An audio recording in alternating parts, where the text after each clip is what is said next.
Well, firstly, good morning, everyone, and let me say a very big thank you to the City of Prague, to Martin Barry and all of the organizers of Recite, to Tim and the team at the British Embassy here in Prague. I'm really delighted to be here. I've wanted to come to every Recite conference that's been held in Prague, but we've only been able to make it work this year, and I'm just really grateful and happy about that. I'm going to speak to you for about 30 minutes, 35 minutes perhaps, and then Petter and I are going to have a conversation on stage with you. I've got a very wide range of things I want to talk about today.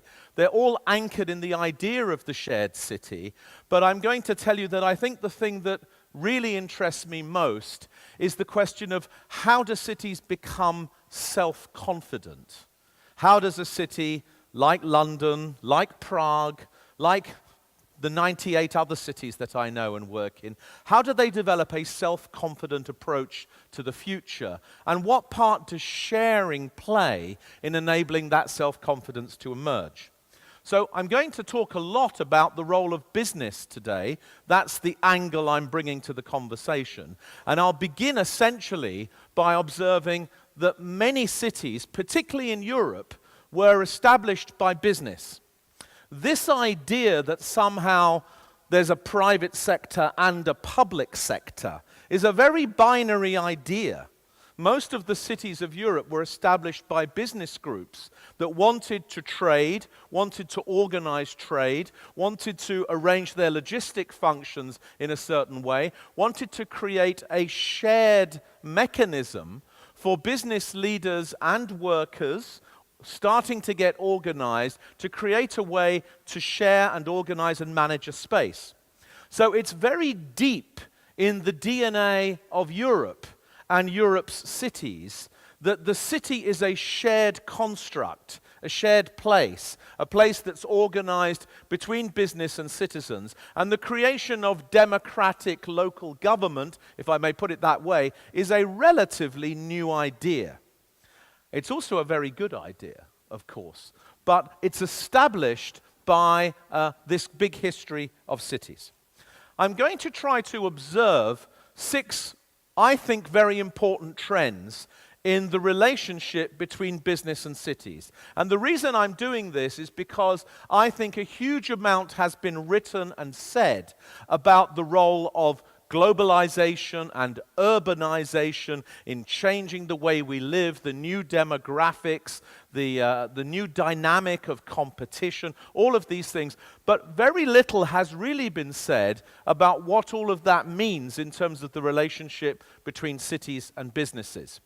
And in the work that I do around the world, I spend a huge amount of time now trying to help not just cities figure out how to work with businesses, but helping businesses think about how to work with cities. Somehow the dynamic has really changed. So 6 things are on my mind. Firstly, cities have become emerging markets for businesses, and we'll talk quite a bit about how global urbanization has repositioned cities as the really key markets that businesses have become interested in.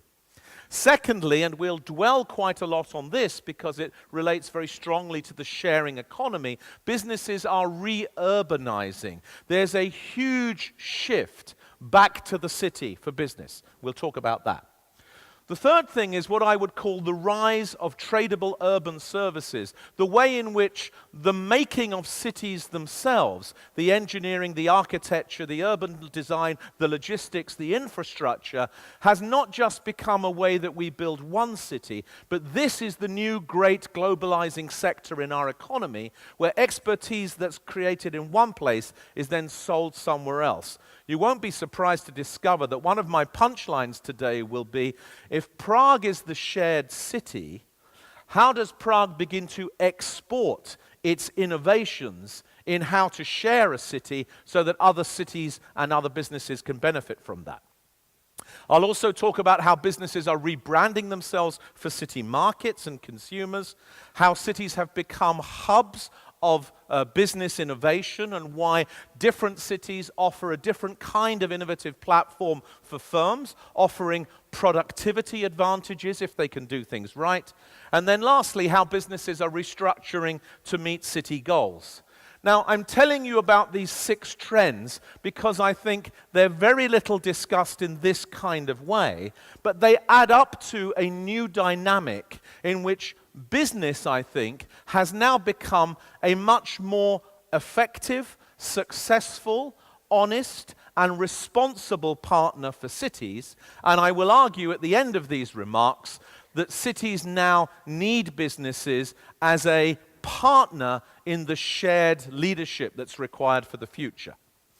Let's get very quickly into the content, if we may.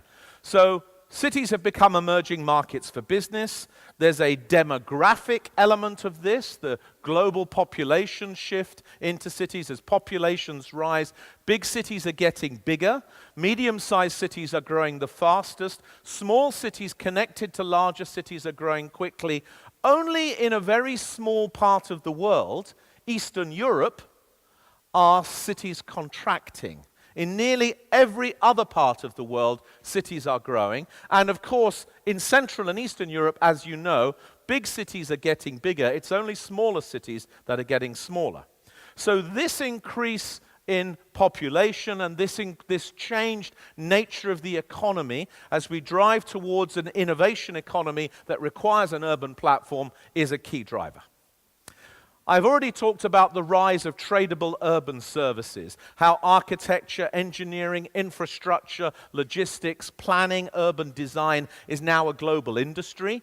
The way I think of this is that in the 80s and 90s, it was finance and professional services that globalized.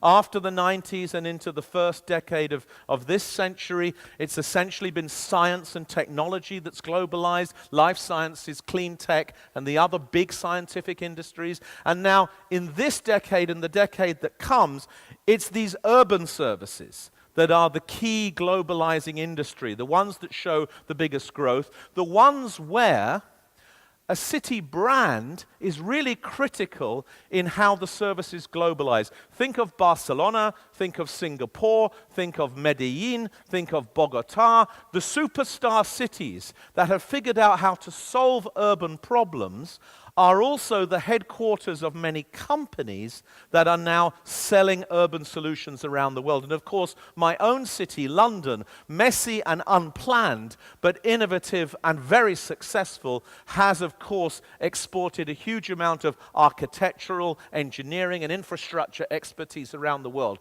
The rise of tradable urban services as the new great global trading sector. Businesses building city brands. You know about global cities, you know about livable cities, the cities of the future, but there are more than 100 companies now that have a brand for their work with cities. This is just a small number of them. Businesses branding themselves not just to deliver a product to cities, but to become a strategic partner, to become a sharer of cities. Cities as hubs of business innovation. Urbanization, of course, creates proximity, creates density. This is the urban fabric that promotes innovation, and so cities become test centers for companies. Cities with multiracial, multilingual populations are places that can provide services to a global market. Cities that have a diverse range of people of different ages can become places where products are tested, whether it's mobile phones or it's pharmaceuticals. So cities have become critical platforms for innovation. And there's a number of other associated trends. Tourism is reurbanizing, retail is reurbanizing, housing, the knowledge economy, and very importantly, capital is reurbanizing, or perhaps urbanizing for the first time. Allocations by international financial institutions to cities are increasing. The allocations to fixed assets, to infrastructure, to land and property increasing. Capital is investing in cities in a way it never did before. Now, all of this results in what I would call the reurbanization of business. And this means, as I've already said, businesses are leaving suburban office parks where land uses are singular, where single activities happen in one place. They're moving instead into denser urban districts where the shared office is possible, where mixed use is feasible, where urban amenities, service the workers that operate in a very broad range of sectors. And they're doing this for a number of reasons. We can't go through all of them, but let's just pick out two. There's a real premium now for innovation. And we know that the fabric of innovation is the networked societies, the accidental collisions, the shared spaces that enable people to interact with each other, to create new technologies, new cultural products, new food, new ways of thinking about the world. So the link between urbanization and innovation is very strong. And secondly, public policy has been much more effective in the last 2 decades in tackling the problems of cities. The problems of urban schools, the problems of crime, the problems of safety. These things have been systematically overcome by effective city leaders working in their cities to make cities safer, to make urban schools better. The result has been that business has been driven back into cities and substantially now re-urbanizing. This is not just happening in the West, not just in the OECD countries, the evidence of inner city living increasing, the evidence of reurbanization in North America, in Australasia, in Europe is strong, but it's also strong in China, in India, the Philippines, and everywhere else. Business is reurbanizing. Now, this leads to a kind of interesting dinner party conversation. Maybe you've had this here in Prague. So, as business is becoming more interested in cities, and as cities are competing increasingly in a global economy, are cities somehow becoming more like businesses?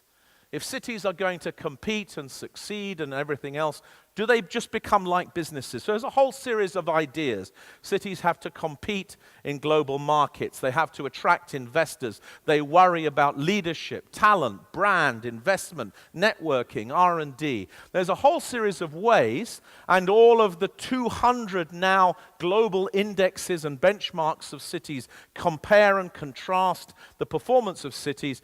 There's a way in which cities have become much more like businesses. And it's a good motif, and it allows us to talk about mayors as the chief executive of the city and the citizens as the shareholders. But there's another way in which this metaphor is completely untrue. Cities are, in a certain sense, nothing like businesses. They're not primarily seeking to make a profit. Risk-taking is controlled. There's a poor fit between the institutions and the geography, very complex governance. The brand is owned often by some other group, usually the national government. The profit that the city makes is taken and put somewhere else. So cities, in a way, have none of the institutional frameworks, none of the freedoms, none of the financial capabilities of businesses. So they're trying to do some of the things that businesses do with none of the tools that businesses have. And I think this leads to a kind of complex set of problems for nearly all cities. So in the last 10 years, I have visited 100 cities. I haven't found a city yet where the following 5 problems didn't exist. 1, short-termism. Cities are organized, local democracy and national democracy in every democratic country comes in short cycles, 3, 4, 5 years. Most development cycles are 15, 20, 30 years. There's a mismatch between political cycles and development cycles. 2, fragmented jurisdiction. Only in a few places, only in Brisbane, only in Moscow, only in Auckland, only in 1 or 2 places have governments been consolidated so that the correct geography also has the right institutions. Most cities are saddled with institutional fragmentation. Third one, most cities have permanent investment gaps and deficits that they can't overcome using their own resources. They don't have the financial systems needed to make the investments required to optimize the assets or the services that their citizens want. It's very difficult. Fourth one, power is always subordinated to higher tiers of government. This may or may not be a good thing. Higher tiers of government play some very important roles. But this myth that we hear a lot about the emergence of the city-state is not matched by the scale of the governance reforms that are happening in cities. Cities are not self-governing. Most cities in most countries, in most parts of the world, have to share power with national governments, with state governments, and with regional governments. It's shared leadership between different forms of government that make cities work. It's not cities eventually becoming autonomous. Now, Singapore, Hong Kong, perhaps Berlin, if you like the idea of a German state as a kind of autonomy, maybe New York City, which has about 50% of the power that it needs. There are a few exceptions. The Swiss cantons, perhaps. These are largely self-governing cities. But for the other 5,000 major cities in the world, governance is a shared task involving higher tiers of government. Reputation, brand, and identity is usually controlled and influenced by others. Let me give you my favorite example. How many of you have recently seen adverts about going to Canada? Anybody seen adverts about going to Canada? When you see adverts about going to Canada, they show you pictures of the Niagara Falls, the Rocky Mountains, big bears, mooses. They don't tell you that 92% of the Canadian population live in cities. Right? And that those 5 big cities that are in Canada are really productive, really successful, really livable cities. They tell you that Canada is a country of bears and mountains and lakes.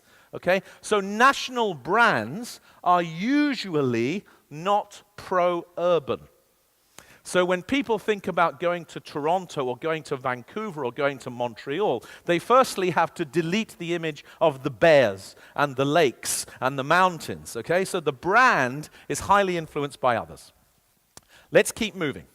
So cities suffer from these wicked problems.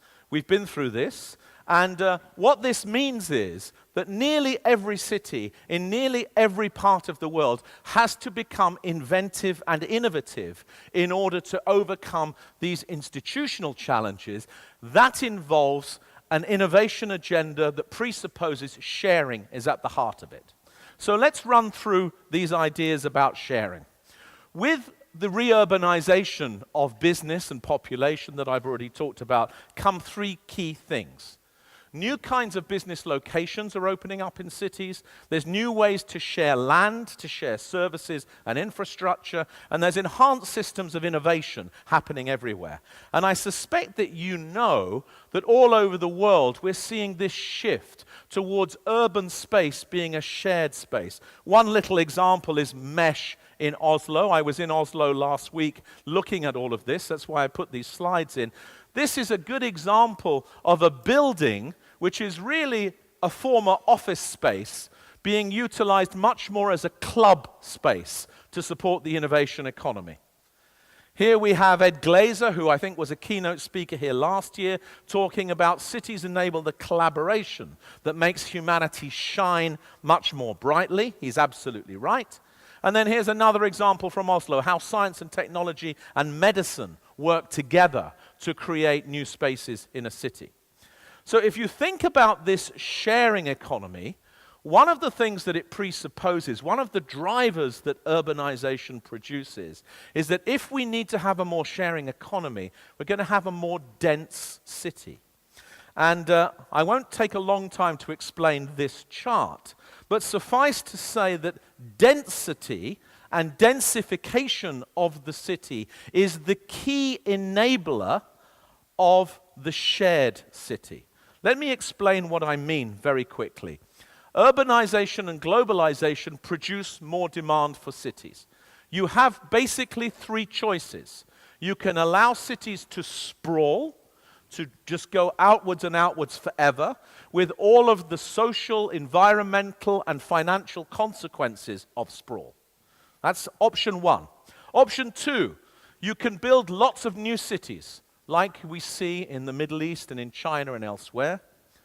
Option 3, you can densify the existing cities to make the existing cities more environmentally efficient, more socially cohesive, more economically productive, more innovative, and a greater shared space. The shared city is a city that is able to densify. Now, we know much more about the enablers of densification. It's to do with technology, capital, infrastructure, and it's to do very much with urban form and urban design, all the things this conference is interested in.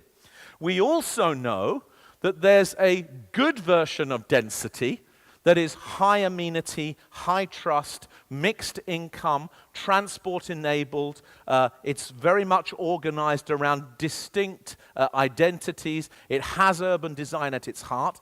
And there's a bad form of density, which is ugly and polluting and inflexible and segregated, and it exacerbates social problems. And we know that the ingredients that give us good density rather than bad density are all to do with leadership, with governance, with ideas, with design, with confidence, with partnership building, with creating the ingredients of good density. Now, I mention this here because I think this is the kind of elephant in the room. In nearly every city that is growing its population and re-urbanizing its businesses and becoming more of a sharing city, the fundamental change that's required to make all of that work is densification. Good densification, not bad densification. Good densification that produces more amenity, that improves quality of life, that produces better transport, less congestion, less crime, more safety, more sharing. Density and sharing go together. Now, I know this is a very challenging observation to make in some places, and I know that people resist density because they remember bad density. Or they believe that density is always a zero-sum game in which the existing land users lose out. I think the fundamental proposition of the shared city is that density can be good and that we are confident that we can do density well. That's the idea behind the shared city. So, you know about the sharing economy. There's experts in the room. How many of you have used Borrow My Dog? You borrowed somebody else's dog to take it for a walk because it's good for your health? Yeah, Borrow My Dog is a good part of the sharing economy. Obviously, you have cycle sharing schemes here now. We have many companies, whether it's WeWork or whether it's Airbnb, many, that are now big participants in this great sharing economy. If Prague is going to be a great center of the sharing economy and develop a reputation as the city in Europe where the shared economy has really taken off, I suspect that there will be 20, 30, 40, 50 applications of the shared economy in this city before too long. And at the same time, the shared economy, as I've already explained, allows denser use of space. What is Airbnb really? It's about using people's homes and other facilities more intensively. It's a process of digitally enabled, citizen-engaged densification of space. We're using the bedrooms, we're using the bed more regularly by involving Airbnb in that process. And all of these other companies, these ones and WeWork and the others, are part of that process. So I recently interviewed Sir Terry Farrell. He's a wonderful leading British architect. He had this to say: there's an innate fear of density, fear of the crowd, fear of other humans and what they might do. But humans today have become more claustrophobic than agoraphobic. There is a love-hate relationship with the crowd. We know that our best life chances involve interaction and collaboration with others, but we also yearn for our simple privacies. We're learning how to become a sharing society. I think that's a brilliant way to put where the human species finds itself in this challenge. And Terry goes on in this interview that I did with him to explain that he believes that the cities and the countries that will benefit most in the next 30 years are the ones that trade off more of the personal private space for the shared space in order to be competitive in accommodating the shared economy and all of the opportunities that come from technological innovations. Here's Michael Spies, who's a leader in the business sector at Tishman Speyer. The densified city will produce a more livable and sustainable reality that addresses the polarization of income by providing shared amenities and spaces between people. Densification is the physical manifestation of the shared economy. In other words, in Michael's view of all of this, densification is the means to create mixed income locations where people in different positions in the income spectrum are able to share the same facilities, the same gardens, the same parks, the same amenities. Densification is the means to achieve that, not just at the local level, but at the urban level as well. And of course, it's critical in Europe that we do this not just for different income levels, but for different racial, ethnic, religious groups and everything else. So density as a mechanism to achieve some kind of cohesion. So I've already said all of this, I won't repeat it. There are three different kinds of dividends from density, and we know about good density and bad density, and Greg is not talking about more bad density. Greg's talking about more good density and figuring out how to get it. So let's come on to this issue of city branding. You know, I think it's a really interesting idea that Prague is a kind of shared city. There's no other city I know, although there are some who are inching in that direction, who might call themselves a shared city. Maybe San Francisco, maybe Amsterdam, maybe Cape Town. But it's an interesting idea. And I want to talk not about branding as about logos and slogans, but about three things: identity, reputation, and storytelling. My overall proposition is that city branding is not just a way to sell the city, it's a way to convene and motivate a shared idea about the city. And having a shared idea about the city is the first step in having a shared plan, a shared strategy, a shared agenda for the city. Now, city branding has really increased in the last 20 years because mobility has increased. More of the content of cities and their economies and their societies and their institutions and their infrastructure are now contested through international competition. This is the effect of globalization. We're back to the story of cities competing like businesses compete. It's true. There is more competition. There is more mobility. What is not true is that all cities are in competition with all other cities. We're not in some super global league of global cities in which New York and London are at the top and which every other city fills some kind of position. This is a wrong way to think. Where we are is in an intense period of mobility and competition that means that cities have to differentiate themselves from one another. So we do have not one league, but lots of little leagues. The league of the financial centers, the league of the livable cities, the league of the biotech centers. There's a league, I guess, of the cultural, historic, artistic, intellectual cities, and probably Prague is in that league. But Prague is probably also in another league that's called a livable city, and it's also, of course, creating a league of its own, the shared city. So don't think of this as a kind of zero sum in which every city competes against every other city, and all we need to do is move 3 places up the ranking and avoid moving 5 places down the ranking. What we have to do is use this increased mobility to get us to focus on what is the DNA of our city, and how does our city develop a strategy to move forward. Now, brands are simply stories that drive demand, you know that. And they signpost what you're good at. They signpost what a city is good at. And in most city brands, we have kind of 4 quadrants.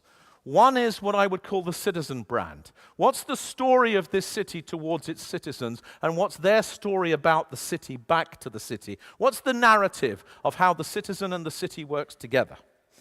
At the top, we have something that I've called a visitor brand. How do we attract visitors? What's our story? Why should you come and visit? Why would you like to study here? What can you do here at the weekend? Why is this city a great place to visit? Then on the right-hand side, we have this kind of business and investor brand. What's the return on investment of being here? What kind of platform is this place for trade, for innovation, for production? How will this place enable you to create a focus on delivering to your customers? And then on the left-hand side, we've called what I've called the innovator or the leader brand. What's different about this city? What makes this city able to produce something that's new, that's different, that's exciting, that's decisive, that wouldn't otherwise occur? The innovator brand. Now, when we think about Prague, if you like this idea of a shared city, that's of course part of the innovator brand. This is the city that innovates in the shared economy. But the key challenge for all cities is to reconcile these four propositions with each other. You can't have a proposition that says, we're really open for tourists, but our citizens are very unhappy. Yeah? Doesn't work. You can't have a brand that says, come here to visit, but don't set up a business here because we're very unproductive. In fact, maybe that's the Budapest brand. I'm not sure, but let's see. You know what I mean, I think. So the idea is integrity, integration, coherence, creating a brand family, a story that unites these things together. So we've already said most of this. It's not about logos and slogans. It's about purpose, identity, reputation. It's about opportunity. And it's about building a brand alliance. A city brand is a shared brand. Nobody owns the city brand. So this is the brand alliance that existed in London about 5 years ago. It's not so different today. Myself and a number of people created this alliance. You have to be a shared custodian of a city brand in order for a city brand to work. So this is what we did. We built a brand alliance. And then you'll see cities like Johannesburg, like Brisbane, like Madrid have done this as well. Customer orientation, not a logo or a strap line, creating a coherent brand, building something that the city as a whole owns. Glasgow is a great case study. Glasgow, the city in Scotland, the big city in Scotland, former industrial city, 3 cycles of brand making. Started off by saying Glasgow's miles better. This is an English pun, so it's like Glasgow smiles better, Glasgow's miles better. Okay, it's a joke, but it works. The second one is Glasgow, Scotland with style, which is great, but it's a little bit competitive because it means the rest of Scotland doesn't have any style. Yeah, so it's a bit risky. And then most recently, they've developed this brand, People Make Glasgow. This is very interesting because I think of this as an affinity brand. It's a brand that affiliates all of the people, like some other brands, like a shared city kind of idea. And the third brand cost them £95,000 to produce, not £95 million, 95,000, because they did it through crowdsourcing. They crowdsourced their brand, and it worked really well. Business is much more involved in city branding than it ever was before. Here's the examples of businesses getting involved again. Over 100 companies, I've already explained, now have city-related brands, so they're key partners in this process. Airbnb, of course, is the company that wants the shared city brand as well. That's their business brand for cities, as well as being some cities' brands for themselves.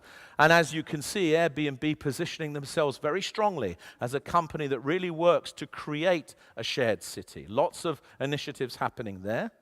Siemens really building up this idea of sustainable cities as their brand, working very hard. There's Roland Busch taking forward all of their initiatives, the Crystal, the Green City Index, and then all of this collaboration with the C40 group. And this, I think, then leaves us with this interesting strategic challenge. You see, it's very easy for some of these established world cities to say, we're strong city brands. We've got business, we've got tourism, we've got innovation, we've got the citizen brand. It's harder for these new world cities and high quality of life cities. The San Franciscos, the Barcelonas, the Miamis, maybe Prague. You'll tell me. But for these cities, the challenge is this. The visitor brand has become so strong that it's difficult to create a business brand or an innovation brand within that. Everybody knows Barcelona is a great place to go on holiday. The leaders in Barcelona have a terrible challenge persuading people Barcelona is a great place to do business. It's very difficult. The visitor brand crowds out the business brand. And of course, now it crowds out the citizen brand because the citizens are saying, we don't want any more tourists. So what can you do about that problem?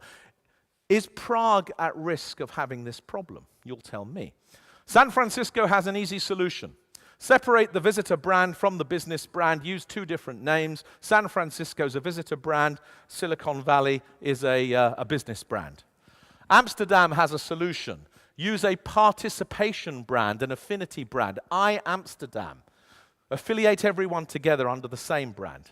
Cape Town has a different solution. The region is the business brand, the city is the visitor brand. That one works. Stockholm has the modest solution of calling itself the capital of Scandinavia. And this has worked quite. Modest was a joke there, by the way, so in case you didn't know. So what about Prague? Could the shared city or some other notion be the city brand here? Does the sharing idea help to reach the DNA of Prague, the art, the culture, the intellectual traditions, the role that Prague has played as a leading city? Maybe it does. Maybe all of Prague's DNA is about the fruits of sharing between creative and intellectual individuals. Let's come back to all of that. Last set of slides is about the role of leadership. I really want to make the point that overcoming these challenges that we spoke about earlier is a leadership challenge which must be shared. It's not only the role of the mayor to solve these problems, it's the role of everybody working with the mayor. Cities are led by leadership teams. Leadership is a shared endeavor, it's a shared challenge. And you can see that the sharing involves many different kinds of stakeholders.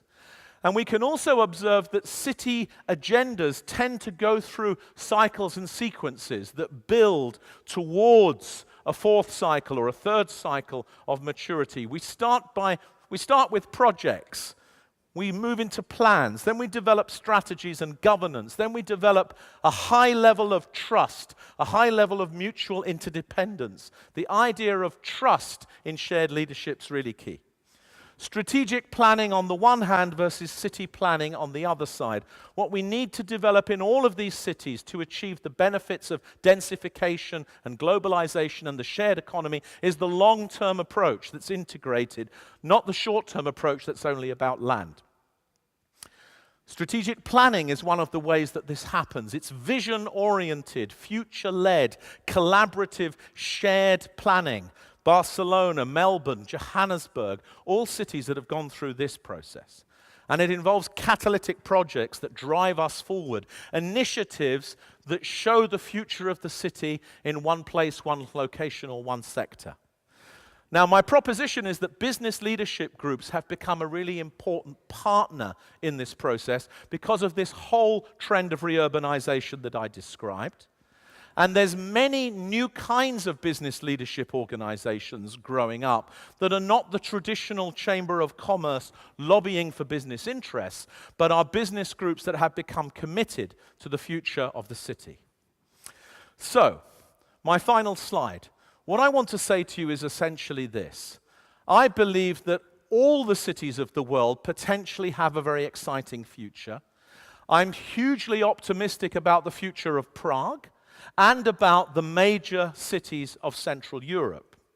My proposition is this, that in order for these cities to realize their potential, they have to focus on their unique DNA, and that unique DNA has been created over historic cycles through the sharing, the interaction, not just of local government with citizens, but local government with business, with institutions, and with citizens, a shared platform, and that as we move forward to create a really successful Prague, which is distinctive and individualized and well-developed, reinvesting in that trusted, shared platform for leadership is critical to realizing the potential of the new world in which we live, the densification that it is going to bring, and all of that underpins the shared city that we all want to have. Thank you very much for listening to me.